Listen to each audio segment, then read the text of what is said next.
आज है 5 जून 2024 दिन बुधवार। नमस्कार, मैं हूँ गीतिका पांडे। चलिए देखते हैं झारखंड की 15 फटाफट बड़ी खबरों को। बाबूलाल को गृह जिले में लगातार लगे 2 झटके। भाजपा के प्रदेश अध्यक्ष रहते हुए बाबूलाल मरांडी को अपने गृह जिले में लगातार 2 तगड़े राजनीतिक झटके लगे हैं। राज्य के मंत्री रहे झारखंड मुक्ति मोर्चा के नेता जगन्नाथ महतो की मौत के बाद सितंबर 2023 में डुमरी विधानसभा सीट पर हुए उपचुनाव में उतरी उनकी पत्नी बेबी देवी ने एनडीए को झटका दिया था। मोदी कैबिनेट के मंत्री अर्जुन मुंडा खूंटी से हारे। झारखंड के 14 लोकसभा सीटों पर वोटों की गिनती लगभग खत्म हो गई है। खूंटी से केंद्रीय मंत्री अर्जुन मुंडा चुनाव हार गए। कांग्रेस के कालीचरण मुंडा चुनाव जीत गए हैं। हालांकि झारखंड में 8 सीटों पर बीजेपी जेएमएम 3, कांग्रेस 2 और आजसू 1 सीट पर जीत दर्ज कर पाई। बसंत खुद की और पार्टी परिवार के साथ बचाने में रहे सफल। हेमंत सोरेन के छोटे भाई और दुमका विधानसभा से विधायक मंत्री बसंत सोरेन खुद की और पार्टी परिवार के साथ बचाने में सफल रहे। दुमका से पार्टी प्रत्याशी नलिन सोरेन की जीत में बसंत सोरेन की अहम भूमिका बताई जा रही है। नलिन सोरेन के घोषणा और नामांकन के बाद से ही बसंत सोरेन दुमका में कैंप कर गए। झारखंड की आदिवासी प्रभाव वाली 5 सीटों पर बीजेपी को मायूसी। झारखंड में पिछले 3 लोकसभा चुनाव में दबदबा बनाने वाली भाजपा को झारखंड की आदिवासी बहुल 5 सीटों में तगड़ा झटका लगा। इन लोकसभा सीटों पर सत्तारूढ़ झामुमो की अगुवाई वाला गठबंधन आगे चल रहा है। झारखंड मुक्ति मोर्चा ने 3 सीटों सिंहभूम, राजमहल, दुमका में अच्छा प्रदर्शन किया। बता दें कि सूबे की 14 लोकसभा सीटों में से 6 SC/ST उम्मीदवारों के लिए आरक्षित हैं। लोकसभा चुनाव के रिजल्ट पर पीएम मोदी की पहली प्रतिक्रिया।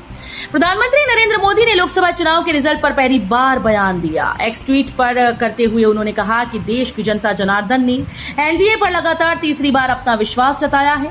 भारत के इतिहास में ये एक अभूतपूर्व पल है।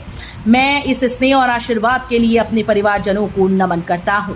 पीएम मोदी ने कहा कि मैं देशवासियों को विश्वास दिलाता हूं कि उनकी आकांक्षाओं को पूरा करने के लिए हम नई ऊर्जा, उमंग, संकल्पों के साथ आगे बढ़ेंगे। कल्पना की जीत और सीता की हार पर झामुमो कार्यालय में मना जश्न, बटे लड्डू। गांधी विधानसभा उपचुनाव में कल्पना मुर्मू सोरेन और दुमका लोकसभा सीट से सीता सोरेन की हार पर झामुमो कार्यालय में जश्न मनाया गया। पार्टी कार्यालय हदमू में अबीर गुलाल लगाए गए, लड्डू बांटे गए। शिबू सोरेन जिंदाबाद, हेमंत सोरेन जिंदाबाद, बसंत सोरेन जिंदाबाद और कल्पना सोरेन जिंदाबाद के जमकर नारे लगाए गए। नीट में झारखंड के लाल ने तोड़ डाले सभी रिकॉर्ड। मानव प्रियदर्शी को मिला ऑल इंडिया रैंक 1।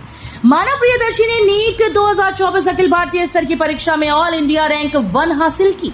ये जेवीएम शामली और झारखंड राज्य के लिए ऐतिहासिक क्षण है, जहां जेवीएम शामली रांची के एक छात्र ने NEET परीक्षा में शुरुआत से ही अखिल भारतीय रैंक 1 स्कोर कर सभी रिकॉर्ड तोड़ दिए।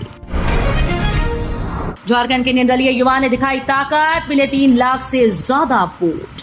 झारखंड में भारतीय जनता पार्टी के नेतृत्व वाले एनडीए गठबंधन को झटका लगा। 2019 के मुकाबले एनडीए को यहां 3 सीटों का नुकसान होता दिखाई दे रहा है। इन सब के बीच झारखंड की एक सीट, जिसकी एक निर्दलीय प्रत्याशी की वजह से काफी चर्चा रही, वो है गिरिडीह लोकसभा सीट। राहुल गांधी ने कहा, भारत की जनता ने संविधान और लोकतंत्र को बचा लिया। लोकसभा चुनाव में इंडिया गठबंधन की धमाकेदार प्रदर्शन के बाद कांग्रेस अध्यक्ष राहुल गांधी ने एक्स पर पोस्ट किया। उन्होंने लिखा कि देश की वंचित और गरीब आबादी अपने अधिकारों की रक्षा के लिए इंडिया के साथ खड़ी हो गई। गठबंधन के सभी साथियों और कांग्रेस के बब्बर शेर कार्यकर्ताओं को बधाई। भाजपा कार्यालय में शॉर्ट सर्किट से लगी आग, पाया गया काबू। प्रदेश भाजपा कार्यालय में शॉर्ट सर्किट लगने से आग लग गई, जिससे थोड़ी देर के लिए कार्यालय में अफरा तफरी का माहौल बन गया। कार्यालय में मौजूद सभी लोग बाहर निकलने लगे। वहीं प्रदेश अध्यक्ष बाबूलाल भी लोकसभा चुनाव के परिणाम के मंथन कर रहे थे। हैदराबाद में ओवैसी का दबदबा कायम, 5वीं बार जीत दर्ज की। हैदराबाद में ओवैसी ने बीजेपी की माधवी लता को 3 लाख वोटों से हराया। 4 बार के सांसद और ऑल इंडिया मजलिस से इत्तेहादुल मुस्लिमीन के प्रमुख असदुद्दीन ओवैसी ने हैदराबाद लोकसभा सीट से 5वीं बार बड़ी जीत दर्ज की। उन्हें इस बार कुल 6,61,981 वोट मिले और उन्होंने बीजेपी की माधवी लता को 3,38,087 वोटों से हरा दिया। झारखंड से संसद में दिखेंगे 6 नए चेहरे। इस बार झारखंड में संसद में नए चेहरे देखने को मिलेंगे। इसमें वर्तमान के 4 विधायक सहित एक पूर्व विधायक शामिल हैं। वहीं नए चेहरे के रूप में चतरा जीत हासिल करने वाले बीजेपी उम्मीदवार कालीचरण सिंह होंगे। इसमें बीजेपी के 2, झामुमो के 2 विधायक शामिल हैं। बिजली विभाग की कंज्यूमर से अपील, बिजली लोड कम कर लाइनमैन का करें सहयोग। बिजली विभाग ने उपभोक्ताओं से अपील की है। विभाग के senior electrical inspector Vijay Kumar Sinha ने कहा कि अत्यधिक गर्मी के कारण पिछले वर्ष की तुलना में इस साल बिजली की डिमांड अप्रत्याशित रूप से 65% बढ़ गई। डिमांड बढ़ने से ओवरलोड हो जा रहा है। सभी को बिजली मिले, इसके लिए JBVNL लाइनमैन और इंजीनियर दिन रात काम कर रहे हैं। सीएम चपई ने सभी विजयी प्रत्याशियों को बधाई, बाहर एक वोटर को दिया धन्यवाद। सीएम चपई सोरेन ने इंडिया गठबंधन की 5 सीटों पर मिली जीत पर सभी को धन्यवाद किया। ट्वीट कर कहा कि धन्यवाद, झारखंड मात्र एक सांसद के साथ शुरू हुए इस चुनाव अभियान के बाद आपने इंडिया गठबंधन के 5 सांसद व 1 विधायक चुनकर हम पर जो विश्वास दिखाया है उसके लिए हम लोग सदैव आपके आभारी रहेंगे। गिरिडीह सीट पर आजसू के चंद्रप्रकाश चौधरी ने दूसरी बार मारी बाजी।